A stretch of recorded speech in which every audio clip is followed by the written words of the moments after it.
ये कहानी है उत्तर प्रदेश के एक गांव की जिसका नाम था विद्यांचल। विद्यांचल गांव बहुत सुंदर और प्यारा था। वहाँ आनंद रहता था।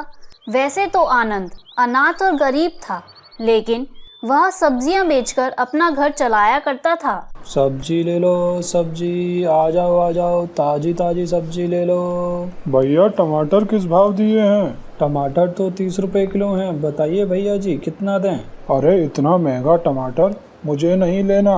पीछे तो 20 रुपए किलो मिल रहा है, मैं वहीं से ले लेता हूँ। दुकान खोले पूरा दिन बीत गया था, लेकिन व्यापार बिल्कुल नहीं चल रहा था।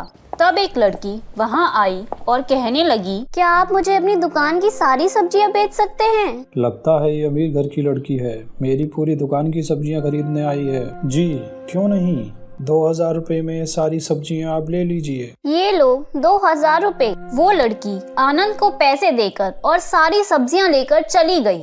पहले तो आनंद बहुत खुश हुआ। उसके बाद जब उसने उस नोट को ध्यान से देखा तो उसे पता चला कि वो नकली 2000 का नोट है। क्या जमाना आ गया है, कोई भलाई करना ही नहीं चाहता किसी की। थोड़े से पैसे जो आ रहे थे वो भी उस लड़की ने लूट लिए। क्या करूं, कहां जाऊं? आनंद अपनी दुकान लूटने से परेशान था ही कि तभी वहां एक भिखारी आया और आनंद से कहने लगा, कुछ खाने को दे दो, सुबह से बहुत भूखा हूँ। अगर एक केला ही दे दोगे तो क्या हो जाएगा? देख बुड्ढे, मेरी दुकान पहले ही लुट गई है, मुझे और परेशान मत कर। सिर्फ कुछ ही केले बचे हैं, अगर ये भी मैं तुझे दे दूंगा तो रात को मैं क्या खाऊंगा? मुझे बहुत जोर से भूख लगी है, तुम कुछ नहीं बस 2 केले ही दे दो।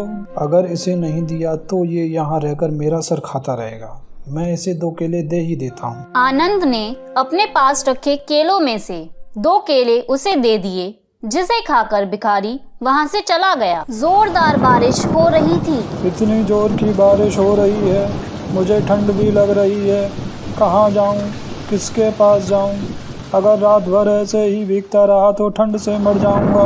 तभी भिखारी की नजर सामने वाले घर पर पड़ती है जो आनंद का होता है।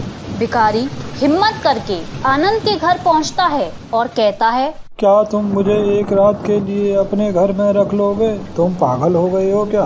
तुम्हारी मैंने थोड़ी सी मदद क्या कर दी, तुम तो सर पर ही चढ़ रहे हो। रात हो चुकी है, बारिश भी बहुत तेज हो रही है, मुझे ठंड भी लग रही है, बिजली भी कड़क रही है। बस एक रात के लिए ही जगह दे दो। अच्छा ठीक है, अंदर आ जाओ। उस रात भिखारी आनंद के घर ही रुक जाता है। सुबह हो जाती है, बारिश भी रुक जाती है। आनंद की आँख खुलती है तो वो देखता है कि वो भिखारी सुबह सुबह ही अपने झोले में से मिर्चियाँ निकालकर खा रहा है। तुम इतनी सुबह सुबह उठकर ये मिर्चियाँ क्यों खा रहे हो?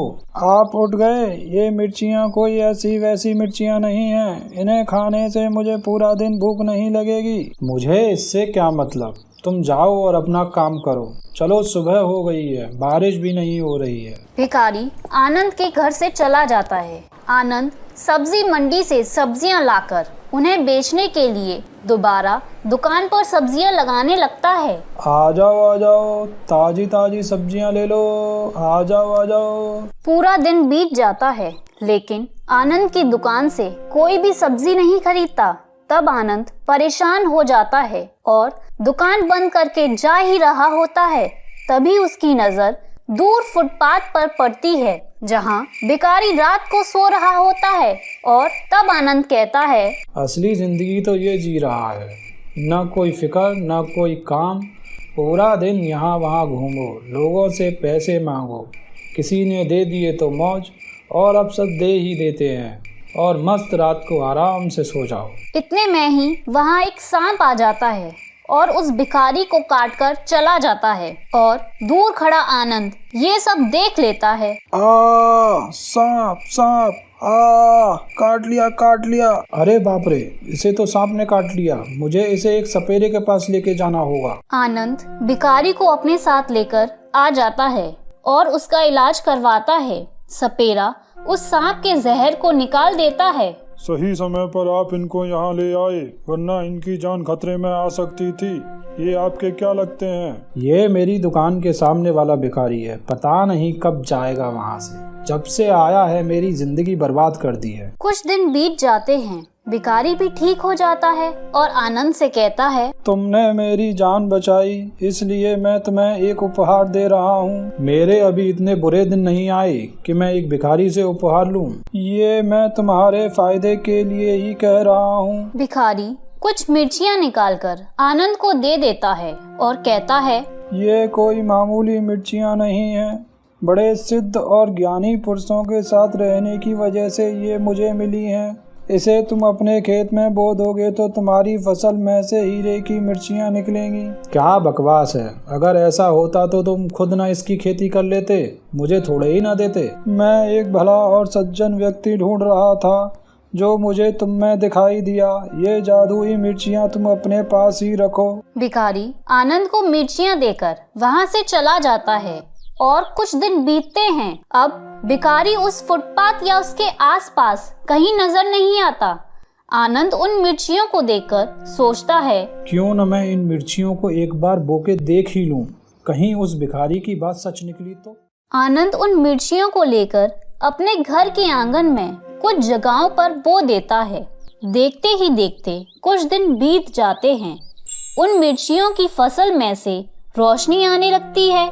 आनंद उसे देखकर वहां जाता है। ये रोशनी कैसी है, ठीक से देखता हूँ, लगता है मिर्चियाँ लग आई हैं। आनंद जैसे ही उन मिर्चियों के पास जाकर देखता है, उसे हीरो की मिर्चियाँ नजर आती हैं, जिसे देखकर वो बहुत खुश हो जाता है। उस भिखारी की बात तो सच निकली, ये तो हीरे की मिर्चियाँ हैं, फसल पूरी हीरे की है। मजा आ गया, हे भगवान तेरा लाख लाख शुक्रिया। आनंद उन मिर्चियों की मदद से बहुत बड़ा आदमी बन जाता है। नया घर, नए नए व्यापार, सब कुछ खड़ा कर लेता है।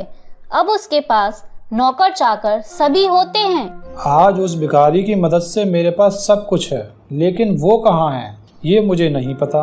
उस फुटपाथ पर जाकर देखता हूँ, शायद वो मुझे वहाँ मिल जाए। मालिक, आप कहो तो आपके साथ मैं भी चलूं? तुम मेरे साथ आकर क्या करोगे, लेकिन इतनी जिद कर ही रहे हो तो चलो। आनंद और उसका नौकर उसी फुटपाथ के पास जाते हैं और वहां जाकर देखते हैं भिखारी वहीं सो रहा है।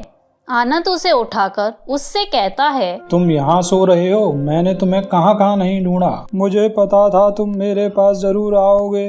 मैं एक अनाथ था जिसका कोई ठिकाना नहीं था। हर व्यक्ति मेरी नादानी का फायदा उठाया करता था। मैंने बस आपकी जान बचाई, इसके बदले में आपने मेरा जीवन ही बदल दिया। मैं चाहता हूँ कि आप मेरे साथ चलकर मेरे घर रहें। मैं जरूर चलूँगा। मेरा भी इस दुनिया में कोई नहीं है। मेरा एक बेटा था जो बिल्कुल तुम्हारे जैसा दिखता था, इसलिए मैं तुमसे ही मदद मांगा करता था। आनंद उस भिखारी को लेकर अपने घर चला आता है। हीरे की मिर्चियों की मदद से आनंद कई सारे व्यापार भी खोल लेता है और खुशी खुशी जीवन बिताने लगता है।